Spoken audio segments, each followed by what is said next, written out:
You can't run Washington like you run a business, and that's always been a mistake to think that you can. It is a paradox, the best of times, the worst of times. Ron Paul ran for president back in the 90s and failed. Maybe 1 out of 100 people knew the Federal Reserve was private. Today, everybody knows it. Globalism is openly hated and is in decline around the world.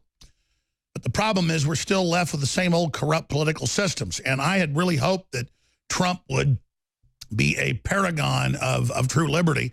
He's done a lot of good things like TPP and trying to get jobs back. But I got to tell you, the health care bill he supported, bad.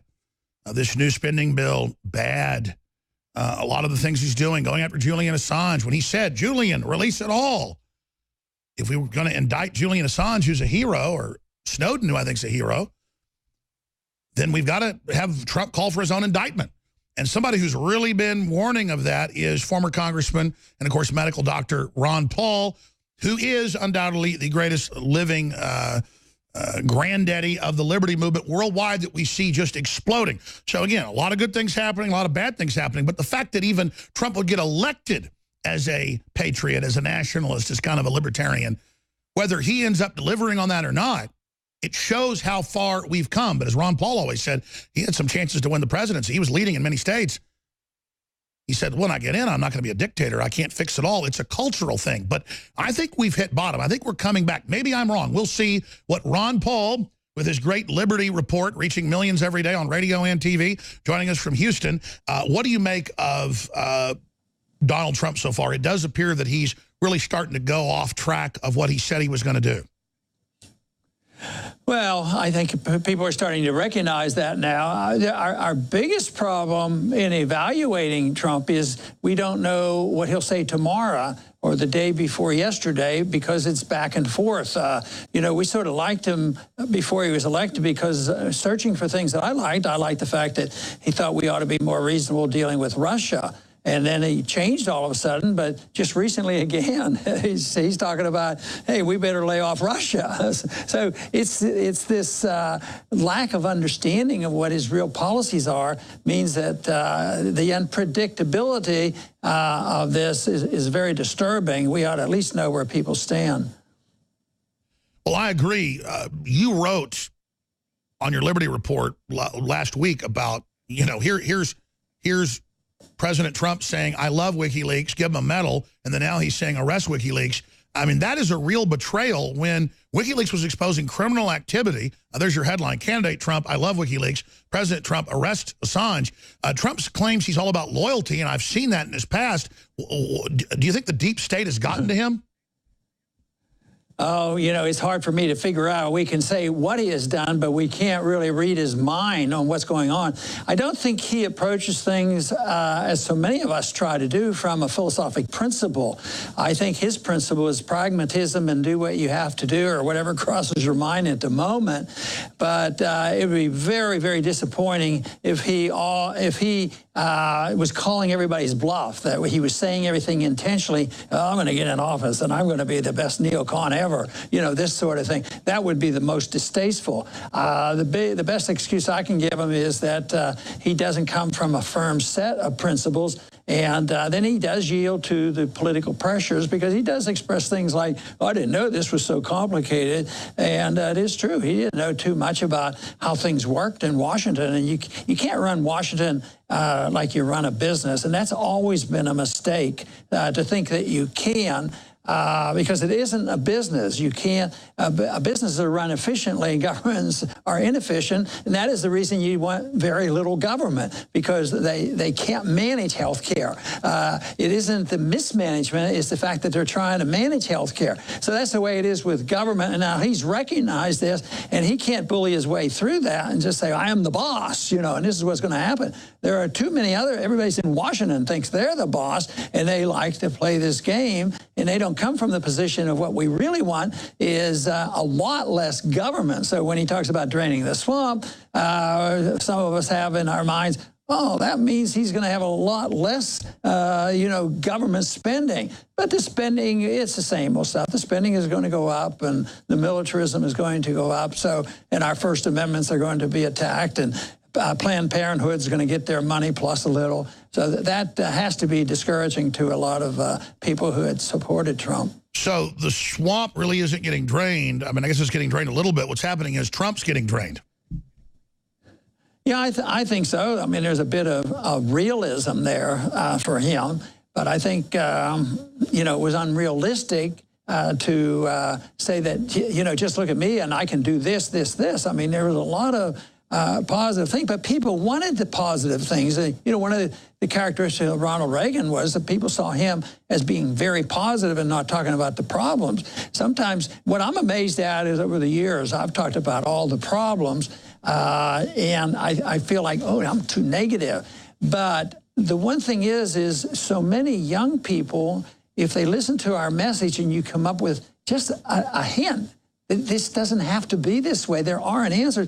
Actually, describing something as negative is a blessing and it's a positive because you're telling them the truth and they recognize it. But to say that everything is rosy without really describing it and what you're going to do. So I feel very comfortable in describing the problems of the Federal Reserve and the budget spending and the foreign policy and the attack on civil liberties.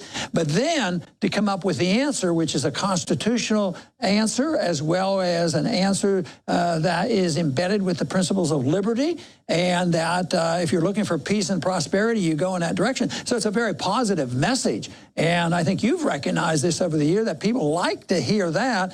And you can still talk about the negatives, but it comes across as telling the truth rather than just saying everything is hunky-dory. All we have to do is ABC and everything is going to be perfect again. See, after a while, that is not believable. Absolutely. I think that's what's happening. That's what's happening right now. People are realizing that the rhetoric has far surpassed the results. Dr. Ron Paul, you mentioned attacks on free speech, and I want to get into that in a moment because you've had that happen, I've had that happen.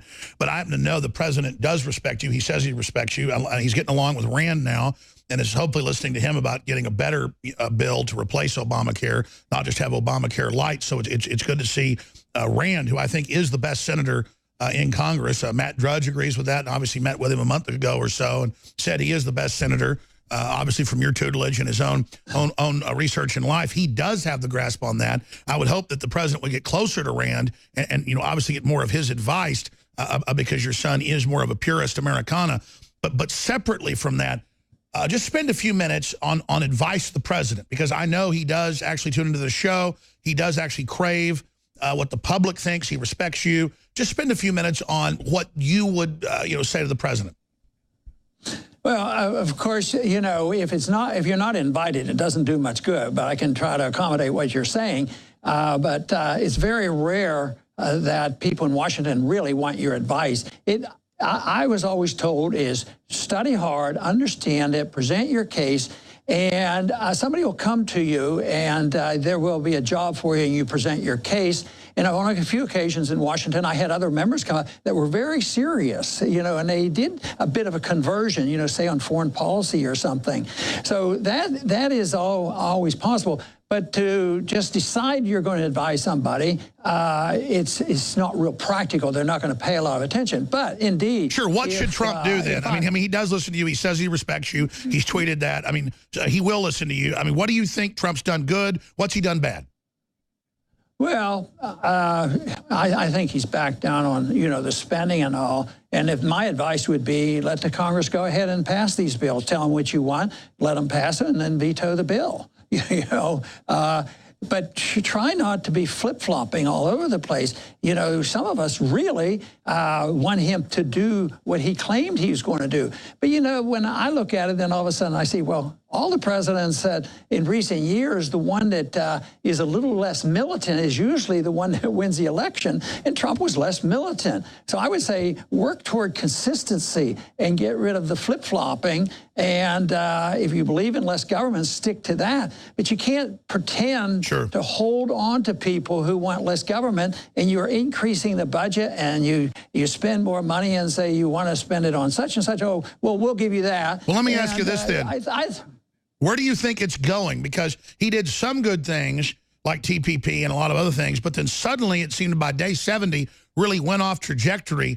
I think that's part of that coup against Bannon. As soon as Bannon was demoted, we saw the trajectory change. Is there any way in your mind to get him back on trajectory? Yeah, well, I think it's very secondary to what's going on because, you know, let's say tomorrow there's a beginning of an economic bust like it happened in 2008. Trump's not responsible for that, but he'll get blamed for it, that sort of thing. So I think things are out of control of an individual like this. So it's not what should Trump do.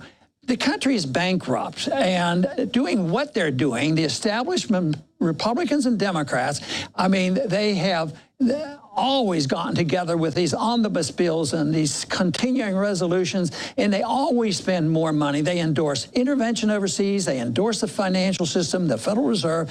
They're not opposed to more of the same. But it's not. But it's not because all of a sudden Trump isn't sticking to his word. It's the fact that the country is addicted to spending. I was about to say, we saw federal agencies just ignore him when he was trying to do the right thing, and just basically the deep state refusing, something you've talked a lot about. So let's speak to that. Sorry, go ahead. But the people are responsible too. Congress is a mess. But the people, you know, why they had to back off, why the Republican leadership backed off on Obamacare, is the yelling and screaming and the noise that was made by people saying, I have a right to medical care, I want free medical care, and you can't take it away from us. So there's still a lot of people out there who are still believing. So it doesn't matter if it bankrupts our health care. They want something, quote, free today. Right, and that's the bigger problem compared to what's Trump going to do tomorrow versus yesterday. Sure, we're the problem. Our decadent population is the problem. Unless you accept a different position on the role of government, none of this is going to be solved. And I think that no matter what we put up in Washington, we're going into a very, very dire economic problem. And I think our empire is going to end. And unfortunately, the whistleblowers are going to be attacked more than ever. But in the end, what we need is a whole generation of people advocating and understanding what liberty is all about. That's what happened during our original revolution. Sure. And now we don't need the old revolution. We need the expansion of those views that were held by the founders. And it has to be endorsed, not just by a few of us. We need more people to the point where not every TV now supports the state. You know, you can't. Government Republican TV is not much better than the Democratic TV. They're all so we need 1776 2.0. So in the few minutes we have left, let me bring this up to you. I don't know if you saw it, but it was in national news. I got the secret documents through Mike Cernovich that Google was spending millions of dollars to delist InfoWars, and they listed because I played clips of Ron Paul saying this is probably a false flag in Syria, and because I played Putin, and because I played some army colonels, and they said this is an example of fake news, so delist Alex Jones and have an army of trolls go out and start voting him down. Now, because we published the document 2 days later, they said, okay, rogue contractors did that. We're going to stop now. But it wasn't because you were fake news. They admitted in 2013, 2016 that the rebels got caught launching fake attacks. We had this rush to judgment. The British ambassador says it's clearly the rebels. It sets a precedent where the rebels can stage events, and then we rush to judgment. Your son helped lead the move in the Senate to not have a rush to judgment in 2013 and be Al-Qaeda/ISIS's Air Force. So we've now gotten to the point where I have a member of the Federal Reserve Board of New York suing me. I've been told shut up. I have George Soros' firm suing me. I have Dr. Corsi breaking that Obama looted $300 billion out of Fannie Mae, Freddie Mac for Obamacare. I've been told shut up about that or we'll destroy you. So that's the type of stuff. The type of messages that I've got now. I know as a congressman, you probably got threats too, but I've never had it at this level. What do you make of that, and why do you think they were so scared of me? They listed playing Ron Paul clips. Well, they're protecting the state, and they're protecting the deep state as well. Two individuals that went to prison that were in Congress for one major reason. They were both very, very strong anti-IRS and wrote books against it, and I think that was their major problem. And the same way, what we have developed here is sort of a fascist system.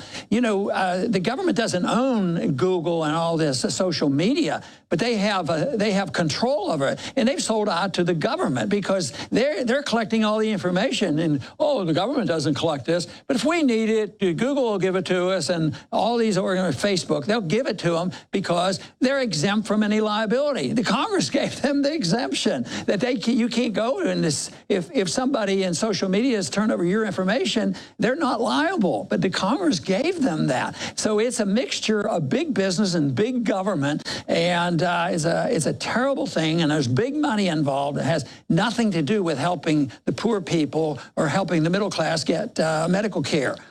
It's power and it's control and it's protection of the state, and that's why whistleblowers are the greatest enemies of this. You know, truth becomes treason when you have an empire. We have an empire, so anybody who tells the truth, and it'll be in relative levels, they're going to go after those individuals. So that's what we're up against. When I left the Congress this past time, I listed some of the concerns, and my number one concern was the destruction of the First Amendment to speak out, believing sincerely that if you and I still have the privilege, the right to speak out without the government coming down on us, that we could change the system, because ideas have consequences and they're more powerful than armies. But our enemies, the opposition, understands this, because if we can silence people, we can silence those ideas. I don't think they can. Ideas can't be stopped by the armies, and we know that. So I think the ideology is where the battle has to be, not with what Trump is going to do tomorrow and what's the Congress. I agree. Well, let me just say this in closing. I am very honored to be demonized like you have been over the years. I'm very honored to join that exclusive club. It's just crazy the way they lie, the way they twist, the way they call us racist, when we're the total opposite of that, promoting Martin Luther King. And I just see, as you say, all the economists saying, if we don't turn things around soon, we're going to implode into a worldwide depression. And I just feel sorry for the people in the establishment. Most media admits that they're not really against us, but they will lose their job if they don't attack us. And so, there's got to be some way that we all just speak out and kind of turn the tide here. But in closing, do you think there's any way to turn around economic collapse now? And where do you see all this militarism going? Where do you see this planet going? Well, in theory, you can. I mean, if you had the right people in the right places and in the Congress, you could devise a transition, actually, and that's what I talked about in the presidential races, where you could do it as a transition. Phase out. But you would have to systematically cut back. The odds of that happening are essentially nil. So what we have to do is continue to present the case for the cause of liberty, to replace the system that will self-destruct. I mean, there was no self-planning about how to get rid of communism and the communist system. And the old empire just fell. It just happened. It fell apart, and it wasn't because we built more weapons. It was a flawed system. Our system is flawed. It will collapse. We probably won't have enough good sense to just cut back, because the people who are dependent on the government, and like I said, the rich and the poor, become dependent. Sure. So when the collapse comes, we have to have enough people understanding what true liberty is all about, and we have to advance the cause of liberty more so than even the advancement we had at the time of our revolution. So you think it's fair to say Trump is not averting the collapse and it's closer than ever? Well, I think it's not relevant. I don't think anybody in Washington at the moment is very relevant, because I think what people are thinking and learning in their schools and where they're getting their information, the fight's on the ground, is relevant, and trying to get some young people to be involved to help with the Sure. Then last question: aren't you concerned historically as a historian, not just a doctor and a former congressman, but I know you're with the Von Mises Institute as an economist and historian, don't governments and empires almost always launch a war before they let themselves fall? China's teetering, the EU's teetering even worse than us. We're teetering. We're the best house in a bad neighborhood. This just, if you look at this historically and project forward, this is like a dystopic novel, what we're going into. Yeah. Well, I don't know whether it's that deliberate, but the war is related. I think the wars bring you to the destruction, and we've been involved for all these years, and we're involved steadily right now, and that's totally out of control. So that will bring it. Yeah, they might try to make a bigger war, but by the time it's recognized how bad off we are, they won't be able to. So war is related, but the wars have already been there, and that's hurrying up the destruction of the economy, and it will bring us down economically. Sure. Well, your son's teaching a course on dystopia, and the left's mad at him. It seems like they think on May Day that communism is great, when look at Venezuela, look at everywhere else. Is the best website RonPaulLibertyReport.com? Because you've got a lot of websites. Yeah, I know. The LibertyReport.com is the one that we're working the hardest on, and that's where our program comes out every day at 11 o'clock Central Time. It's live, but it's been very successful. It's growing, and the more people that can join us there, the happier we'll be. All right. Well, thank you for the time. And I got to say it again. You used to work yourself to death, and you look great. But for your age, you look like 10 years younger now. So let me guess, you like being a journalist now? Well, I don't think of myself as anything in particularly other than trying to fully understand what liberty means, who benefits, and a better way to present it to the people who are interested in learning. A true watchman on the wall, a 21st century Paul Revere. Thank you, Dr. Paul. Have a great week coming up, sir. Thank you. Thank you. In ancient times, man roamed the earth in a constant state of hunting or being hunted. Introducing Caveman, where cutting-edge science meets ancient super nutrients. Secure your bottle right now at InfoWarsStore.com.